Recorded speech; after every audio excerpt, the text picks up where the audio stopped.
अष्टम भाव में है और अच्छी स्थिति में नहीं है तो राहु ऊपरी बाधा दे सकता है। राहु अगर अष्टम भाव में बैठा हुआ 8वें खाने में, कामों में रुकावटें आएंगी और 8वां खाना संस्थान भूमि है, सभी को पता है। 8वें खाने में अगर राहु बैठा है तो भी तंत्र क्रिया करेगा, उसके ऊपर तंत्र क्रिया होगी और जरूरी नहीं कोई करे उसके ऊपर। हो सकता है किसी चौराहे से निकलते हुए ज्यादातर लड़कियां भाग वगैरह परफ्यूम तेज लगाते हैं हम लोग, ठीक है। तो जब किसी चौराहे से हम निकलते हैं तो वहां से चीजें लग जाती है, कई हॉस्पिटल से लग जाती है, क्योंकि वहां पता नहीं कितनी डेथ हो चुकी होती है, रेलवे क्रॉसिंग से लग जाती है। तो अगर कोई कहे कि मेरा तो कोई दुश्मन ही नहीं है, मुझे कैसे तंत्र क्रिया होगी, तो तंत्र क्रिया नहीं, भूत बाधा कहीं से भी लग सकती है। राहु अष्टम भाव में बैठा होगा तो भी तंत्र क्रिया देगा। और एक चीज, स्त्री की कुंडली में खासकर अगर राहु 12वें खाने में बैठा हुआ है तो उसको सपने ना बड़े अजीबोगरीब सपने आते हैं, और कई सपने ऐसे होते हैं वो बता भी नहीं पाती, अपने घर परिवार में किसी को बता नहीं पाती। कैसे? उसको लगता है कि कोई इंसान उसके साथ में गलत हरकत कर रहा है, लड़की के सामने। और कमाल की बात यह है कि उसको जो दिखाई देगा उसकी दो शक्तियां होंगी, या तो उसका इतना हिस्सा नजर नहीं आएगा। आप कहें ना सपना है तो नॉर्मल बात है, कोई बात नहीं, बट नहीं, उस सपने में उसको गर्दन का हिस्सा नजर नहीं आएगा, शक्ल नहीं दिखाई देगी। दूसरी बात क्या होगी, अगर उसको नजर आएगा तो उसको ऐसा इंसान नजर आएगा जो कि कभी वो सपने में क्या ऐसे सोच ही नहीं सकते कि ये इंसान मेरे साथ कुछ कर सकता है।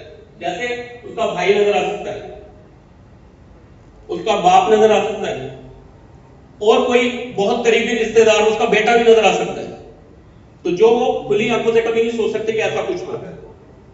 अब सपने इस तरह से आएंगे, और सबसे बड़ी बात यह है कि उसमें रियलिटी होगी।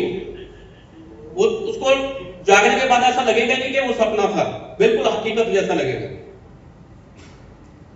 अब इसको चेक किया जा सकता है।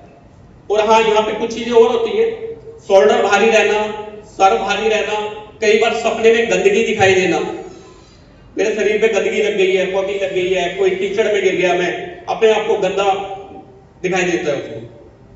तो इन चीजों को चेक किया जा सकता है।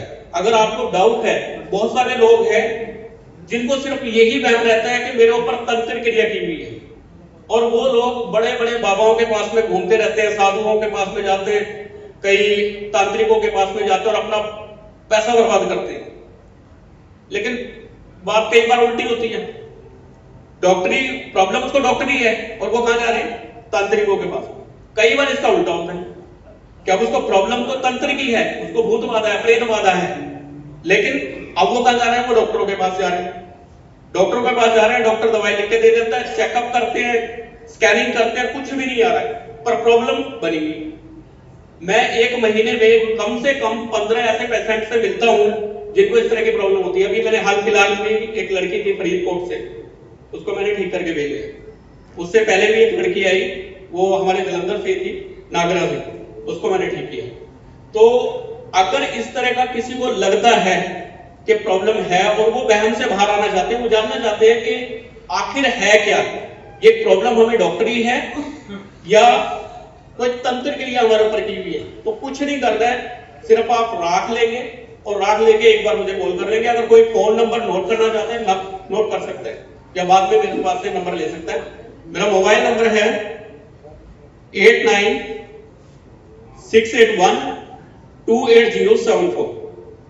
और कोई अगर सीखना भी चाहता है सीख सकता है, क्योंकि विद्या को अपने साथ में लेके अगर कोई मरता है तो उससे बड़ा बेवकूफ इंसान नहीं है। ये आगे से आगे जानी चाहिए, ऐसे नहीं होना चाहिए कि कोई चीज मेरे पास में और मैं अपने साथ में लेके मर जाऊं। तो इतने शब्दों के साथ मैं अपनी बात को पूरी करता हूं। उम्मीद है आप लोगों को समझ में आया होगा। वैसे तो सभी पहुंचे हुए लोग हैं यहाँ पे, मैं तो बहुत छोटा सा हूँ। तो नमस्कार।